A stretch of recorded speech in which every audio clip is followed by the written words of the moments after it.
What is going on, guys? Welcome back. This is going to be a best settings and performance video for Warzone and Modern Warfare 2 Season 6. By the way, if you're new to the channel, I'm not a tech channel. I'm just a player. I don't know the technical aspects of all of these settings. I just know they work from trial and error. So don't quote me on any of this, but just quote the results kind of thing. This was my FPS before I tried to optimize them like about 30 minutes ago. With a low first of 85 FPS, it's not too terrible, it's quite good, but I'm greedy. We all want more frames. We can lie to ourselves, but we do. And I went through just trying a bunch of different shit. This was like on 90 resolution, and it changed the low FPS by like 1 FPS and increased it slightly. So I put my GPU usage a little higher and it took it down. And I trialed out 50, 60, 70, 80, 90% GPU usage, and 70% went to 91, and then again when I tried everything on low settings with 60% usage. If I'm talking too quick, I apologize, just go back. Yeah, I'm getting higher FPS on 60%. I'm getting higher FPS on 60% GPU usage, so I will put this at the side of the video so you can remember it. Now, firstly, we'll do the easy part, which is the Modern Warfare settings. So I'll go into Modern Warfare. These are my settings for Modern Warfare. Full screen exclusive. Make sure you're running at like whatever the highest is, unless you can run at 4K, which I wouldn't recommend if you want the most frames. I just run at 1080p because it's all my monitor can do. Make sure eco mode is off. That shit kept crashing all the time. So we'll go over to quality. I used to run it on 100, but I've put it down to 90, and it makes about 20 FPS difference. You'll notice you'll be getting about 20-ish higher depending on your GPU and CPU.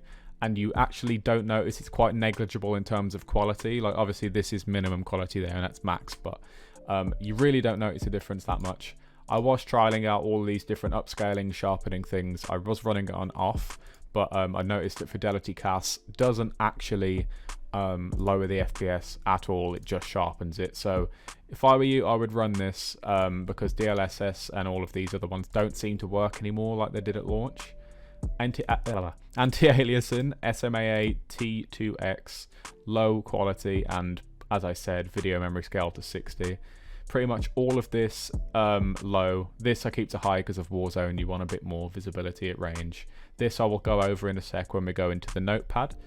So yeah, keep all this on low, damage off, shader quality low. Make sure on-demand texture streaming's off. Fucking pointless.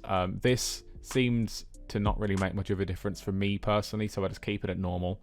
Shadow map low, all of this off. Spot cache has a high effect on your VRAM, but you will get less stutters, I've noticed, if you keep it on ultra, because I assume, by at least what I know, that it basically, as it says, caches all of the like shadows and that kind of thing, so that it doesn't have to try and load them in again. So if it's got the maximum capacity for that, it's not going to stutter as much, as far as I know. I could be completely wrong, so if you actually know what you're talking about, let me know in the comments. All this shit off.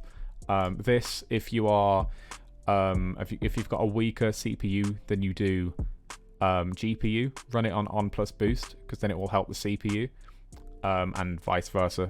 If you've got a weaker GPU, put it on. And yeah, all of this off, or if you want to put this on, put it on. That's preference. And then with everything changed, it is then 106, so it goes up like almost 20 FPS, which will make a difference in a lot of situations. But for the next step, if you want to just copy my exact settings here, make sure you've got enough room on your actual computer so that you can fit the shader cache size. So make sure you've got enough space for it, basically. Just go through this. Low latency mode, ultra. Make sure your GPU is your GPU. Shader cache size for me, you can put it to unlimited, but I put it to 100 gig just in case. High performance on quality. Trilinear optimization on, and yeah, this I haven't really messed that much with. One big thing that I do want to add is that when you're in Modern Warfare, I don't know if it's just me, but on PC, I don't know about console, but the colours are a bit shit, and the shadows are strange. Like I'll go into the thing now. This is with everything changed. The FPS is fine, but with NVIDIA game filter, when I had all this on, yeah, it looks a lot better, and you won't notice a difference like in the firing range. But when I was doing the benchmark, there was like a good 40 FPS difference. So as much as I love the way this looks in comparison to this, I would highly recommend getting rid of all game filters and instead going to your NVIDIA control panel again, to desktop color settings, and just copy these exact settings here, and it will give you a bit more vibrance, less shadows. You can change the gamma so that there's a little less shadowiness going on. But other than that, this next bit is the important part. I'm trying to be as quick as possible whilst also being wired on caffeine, so apologies for me talking like a machine gun right now. None of this matters, it's audio. The things I never messed with in this before, because everyone usually says, oh, just mess with your core count and all this, which is true, but keep your video scale at 0.6, because that is the 60% that we talked about just. For me personally, I've got I think 6 cores, so you basically half it. That's common knowledge at this point. I keep mine at 3. That seems to be a nice middle ground for me.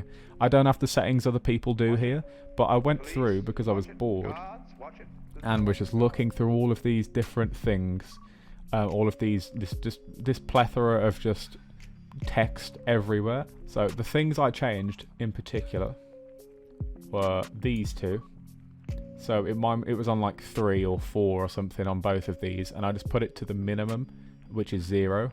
So some of that is like sun, and I do not know what Catmull Clark is. I changed this setting for the reflection probe relighting update stages, and it was at 4 by default, and I changed it to 1. That seemed to make a difference too. This setting here, particle lighting quality level, was on, I can't remember what it was on, maybe like 100,000 or something. I put it directly to the lowest, so you can just copy this without the space, just copy that straight into here like I did. This one, I've heard a lot of talk about resizable bar. So this one I put to false just to test it, and there seemed to be quite a difference. This setting, I really do actually recommend changing, just because it seemed to make a difference, and if it doesn't, you can just change it back. So I haven't even changed this one to the minimum. So what you could do right now, like I'm about to, because it's just for corpses, so it's not going to make a huge difference regardless. Maximum distance at clutter models, at which clutter models are rendered, that was a mouthful. It was at like some random number in between here, so I just copy and pasted the minimum amount into here, and that seemed to make a difference too. And other than that, I will leave all the most important settings screenshot on screen now, so you can just go into your files or into your game and just change them to those settings and see if they make a difference for you. But if any of these settings helped you at all, I really hope they did. Be sure to subscribe if you'd like. I won't be making videos like this entirely often because it's not like a tech channel or anything. I just play COD and like a few other games that I'd think need an FPS boost, and if I can do that for myself, I'd thought, why not share it with everyone else. But yeah, hopefully you enjoyed, hopefully it helped, and hopefully I will see you soon in the next one.